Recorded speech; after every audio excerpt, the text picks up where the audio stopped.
somewhat out of control, but it's okay, it's fine, okay? We told the scoutmaster that there was a loose fire spreading faster than we could put it out, and he got everyone in the troop to stomp on it, and we never got in trouble. What were we doing with the matches? Oh, we were just lighting them and throwing them at each other. Anyway, about 30 other scout troops attended Camp and throwing them at each other? Anyway, about 30 other scout troops attended Camp Geronimo, and we would spend a whole week sleeping in tents and earning merit badges. Most of the camp honestly felt like school, but outside. Like when you got to the camp, you were given a schedule of classes, and for the next 7 days, you would go to those classes and learn and fill out packets, and sometimes even have homework, which probably helped us not devolve into savages. I mean, sure, the classes weren't as boring as English or geometry. Geronimo's classes were wilderness survival, kayaking, or bear self-defense. Earning a merit badge required 2 things. The first thing, you had to write stuff down. Name and point out the major parts of a kayak. Kayak. Explain to your counselor the hazards you're most likely to encounter while participating in kayaking activities. Bears. And the second part of the merit badge, you had to actually go out and do stuff. Capsize the kayak, swim it and the paddle to the shore, and if you don't make it, the bears will get you. I never got the kayaking merit badge. You had to be at least 12 to go to Geronimo, but you could go as an 11-year-old if a parent was coming with you. And at the time, my dad was a camp counselor. My birthday was May 14th, and Geronimo was at the end of May, so I barely made the cutoff as the youngest person going. Geronimo was a big step from spending 3 days at Cub Scout day camp to spending a week in the wilderness. What made it worse was I was going to be spending a whole week with all the mean older scouts and my dad. There was this one scout named Paul. When I was 11, he was 15, so naturally he would pick on me and make fun of me. Ha ha, I get it, I'm small, so I suck. But silver lining, he got fatter, and a couple years ago, he reached out to me, and I'd been doing the whole YouTube thing for a while. He was off starting his own business, and he wanted to do some business opportunity with me, and I just said, hey, do you want to do my merch? So now he works for me. So kids, if you ever have bullies, just become successful on YouTube and then hire them to sell plushies. He's actually a really good merch guy. He gets all my stuff into these retail stores. So if you see a floof plushie at Hot Topic, you can say, thanks, Paul. Bullies really do make a difference. Anyway, self-promotion aside, my first year at Geronimo, I was a little bit on the very young side compared to everyone else. I was taking a class called or likes it. Geronimo, I was a little bit on the very young side compared to everyone else. I was taking a class called orienteering. The class taught us how to read maps and use a compass. And one day it was time for our class to go on a scavenger hunt thing. We were given a list of places we had to go to, and we were supposed to use our compass and count our paces to get to each specific location.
Use our compass and count our paces to get to each specific location. Then when we got to our destination, there would be a marker somewhere, and we would have to write down what that marker was. There were 10 different markers that we had to find, and the course was supposed to lead us in a circle. The leader who was in charge of our group and the compass was an older scout named Paul. It wasn't the merch guy Paul, but I think it would be funnier if it was. Our group set off to the first location. Having a compass and counting your steps isn't the most accurate way of navigation, but we weren't allowed to use Google Maps. So when we got to the spot, we had to look around for a little bit to find the marker, but we eventually found it, and then we were off to the second location. This time, the marker was harder to find. The spot we landed on was pretty far from where the marker actually was. At the third location, we couldn't find the marker, but we did see this reflective sign on the tree, and we figured that's what the marker was supposed to be, so we wrote it down. At this point, I decided to grab my own compass and give it a try. My compass pointed in a direction that was a little bit off from Paul's direction. Not by a whole lot, but just enough. But remember, I was the little kid. Nothing I said mattered. Paul said things to me like, oh, you don't know how to use a compass. I bet yours is broken. I'm never going to work for you one day. And you know what? I believed him. This guy is 15 years old. Do you know how wise and experienced he is? So we kept going and struggling. We used anything we found as a marker. Some piece of trash, it's a marker. Hey, this tree has an A and an M carved into a heart. Kind of weird that it's at an all-boys camp.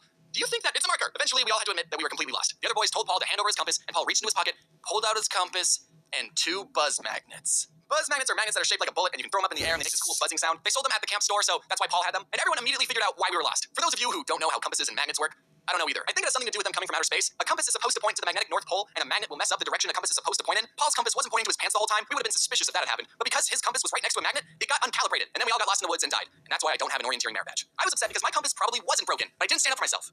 Because I don't do that. I have more Camp Geronimo stories, like the time me and my friend threw a Ziploc bag full of water at the older kids' lean-to, and then I ran away so fast that I threw up. But I already did a video about that, and it's 5 years old, and it's very bad, and you're not allowed to watch it. So the moral of this video is, just because you're young doesn't mean you're stupid, but it does mean you make bad videos on YouTube. Also, check your pockets before going orienteering. Going orienteering. Sounds like a tongue twister. Going orienteering. Going orienteering. Going orienteering.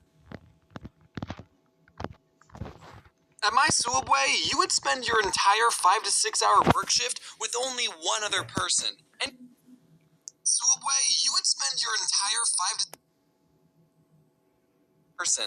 And you didn't get to pick that peculiar partner you're spending your precious period with. So that meant I was stuck with some crazy characters. And one of those characters was really into that new age snorting healing crystals person. And you didn't get to pick that peculiar partner you're spending your precious period with. So that meant I was stuck with some crazy characters. And one of those characters was really into that new age snorting healing crystals kind of stuff. And he would specifically talk to me about it because I was the only other person there and all we could do for fun was watching Bread Rice. Since I was contractually obligated to stay, I would just listen to him ramble about how he thought the universe worked. He told me about chakras and how easy it was to open your third eye through LSD. He told me about scrying using black mirrors and that it's a common misconception that you can get stuck in the mirror, but that's just a myth. That doesn't actually happen, which is a good thing because getting stuck in a mirror is something I'm constantly worried about as an adult. Oh, and he told me that every illness is in your head and that hospitals can already cure anything, but they're not going to because if they cure you, they're going to lose a customer. So he's just going to stick to his essential oils and non-vaccinated immune system. Thank you very much. Listen, you can believe whatever you want to believe as long as it's not hurting yourself or others, okay? But denying modern medicine? No, you can't do that. No. Since there were still 4 hours of the workday left and I didn't want to argue with him, I would just respond with, He didn't do crack or meth or any hard drugs that I know of that would alter his perception of reality. Even though he didn't trust hospitals or doctors, he really believed in the benefits of medical marijuana. If you're ever wondering what kind of person is making your sandwiches, yeah. He really believed in the benefits of medical marijuana. If you sandwiches, yes, they did give this guy a license to touch your food. Whoa, dude. My sandwich tastes...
God damn it! Don't choke me already!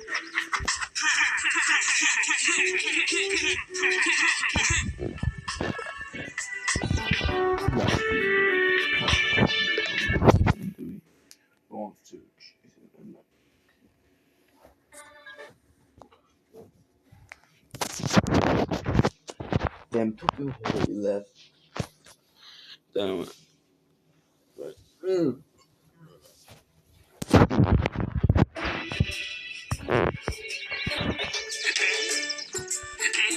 Come on, wake up, wake up, wake up.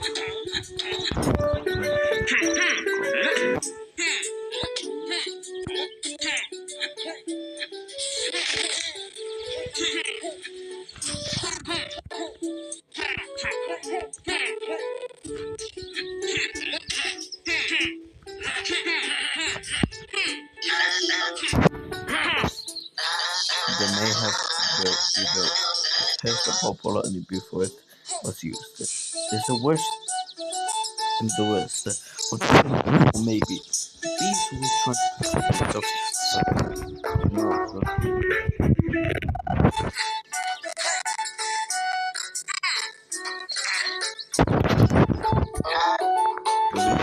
these two parents something terrible to went to the desert, prepare the final element of the master plan.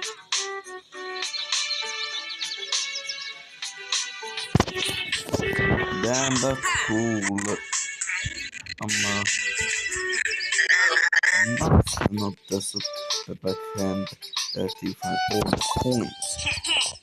No, nothing much, someone back to me. Then I can do shit. Back shit. Oh. I guess two. What is all left? Hello,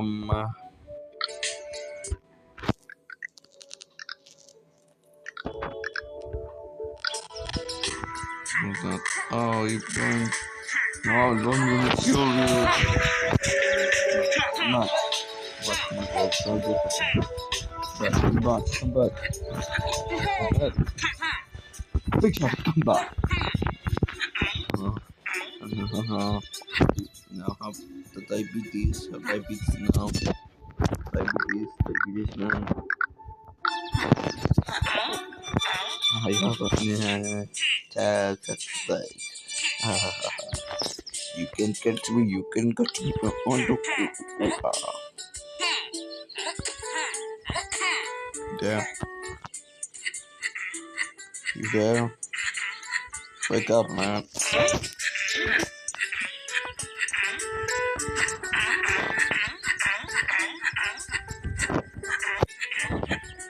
Oh, my god, oh my god. Okay.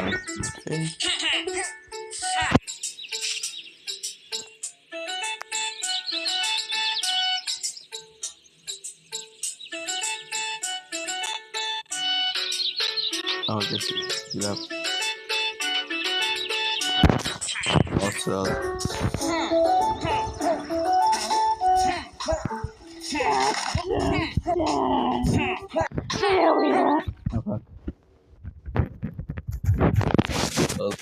I guess everyone left. No one cheered. No one literally cheered.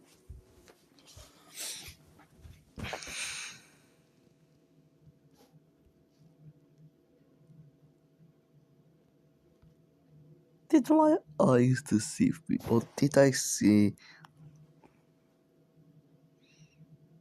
Asked for plain mac and cheese for dinner. So I did that feedback and completely ignored it and made them the viral hot honey chicken tenders with ramen instead. This is one of those meals that feels completely unnecessary, but also exactly what they should be eating on a random Friday night. Ramen feels like something you'd eat at 2 a.m. in a dorm room with your cousin and a Bud Light, maybe just for the folks in Alabama, but something you'd pay $18 for at a restaurant, and somehow both make sense. So I made these crispy chicken tenders tossed in hot honey, and honestly, this is objectively better than anything my kids have ever asked for. My kids asked for plain. My dad said that if I gave him a $100 budget, he could make a viral cooking video. You betcha. Let's see if this is a waste of money. I know this video is going to go viral because I'm going to do the things that I know Tyler just isn't smart enough to think of. Like today, I'm inventing a new recipe. And before you say, hasn't Tyler invented recipes before? Let me tell you this. I'm his dad. I invented him. Checkmate. I spent 80 of the... I invented it. He ain't so. 100 hours Tyler gave...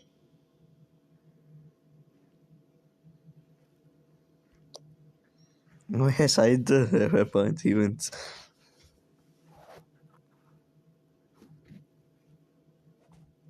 on ingredients at the grocery store. I took the extra $20 and I bought this t-shirt just so I can flex my ability to digest lactose on Tyler. Like, just tolerate it, bro. He's such a wimp. I thought I raised him better than that. The food I'm cooking today is my own creation that I call the land, air, and sea. I'm a loser. Hey, come on now. Without losers, you can't have winners. We need you. I'm a loser. Hey. There's a machine under Russia designed to end the world without a human ever pulling the trigger. It's called the Dead Hand. If a nuclear strike wipes out every leader, a secret network of sensors detects the radiation and decides to retaliate. It automatically... Good night to everybody except... I'm eating at a restaurant with... Do my dishes, Twinny. Here's how to instantly upgrade a normal pack of ramen. I got normal pack of ramen. I'm sorry, it's just in this light I thought you were George Clooney. We make a George Clooney reference here. Wow. Normally that would date the show, but George Clooney, thankfully, is still a well-known person. So a lot of times you don't want to mention recent events or recent people in the news while you're making a show because it'll play years later and the references really won't play out as well. You don't have to worry about it all the time, but just kind of watch. But that was kind of funny. I'm sorry, it's just in this light I thought you were George Clooney. I have a Discord.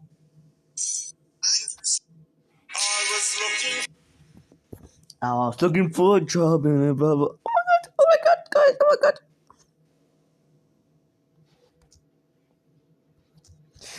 George Clooney.